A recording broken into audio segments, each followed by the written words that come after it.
प्रत्येक वर्ष मे मास 10 तारिख में पालन करा जाए वर्ल्ड लुपस डे और लुपस संपर्क में जनसचेतनता सृष्टि करा जाय थाय प्रचेष्टा। साधारण लोक केमती बुझिबो ई लुपस रोगटी कोन आ रोगटी बड़ जटिल इम्यून सिस्टम जोटा सेटा फेल करी जाए लुपस देहर किसी पार्ट से छाड़े चर्म राशेस हम ताको बटरफ्लाई राश कहते बाड़ू आरंभ कर पहाड़ घंटी फुसफुस 100 लोक 98% है स्त्री लोक 2% पुरुष मान कोन कोन परीक्षा निहाती भाव में करिया दरकार। ब्लड टेस्ट समस्ते सीबीसी कर कंप्लीट ब्लड काउंट यूरिन परिस्रा तापर हम स्पेशल टेस्ट करूँ एंटीबॉडीज खोजू तार मल्टी डिसिप्लिनरी ट्रीटमेंट आवश्यकता होता है। लुपस पेशेंट को यदि समस्ते मिसी चिकित्सा करेंगे ताले रिजल्ट बहुत भल हुए। ताको केमती आपण गाइड करथांदे लाइफस्टाइल चेंजेस जोड़ा प्रथम खरा को बाहर जदि भी जीवे सनस्क्रीन लगे जीवे जो तार किडनी अफेक्ट होती पानी एति पीबू नॉन वेजिटेरियन बेसी खाइबुनी स्ट्रेस नबुनी 8 घंटा शोबू रेस्ट आवश्यक यू जिनस बहुत बहुत इंपोर्टेंट। कम बयसर झीटे कि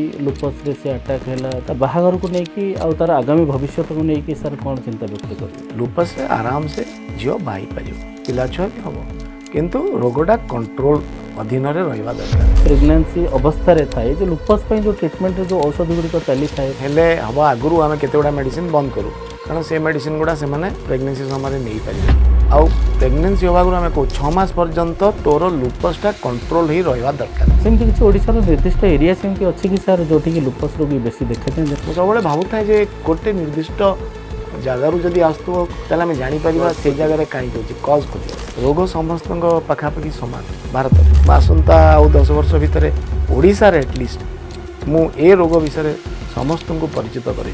वर्ल्ड लुपस डे अवसर में SCB medical college clinical immunology और रिमाटोलॉजी विभाग प्रोफेसर डाक्टर विद्युत कुमार दास सहित स्वतंत्र साक्षात्कार। प्रसारण समय मे मास 10 तारिख रविवार अपराह्न 4 देखिए निश्चय केवल दूरदर्शन।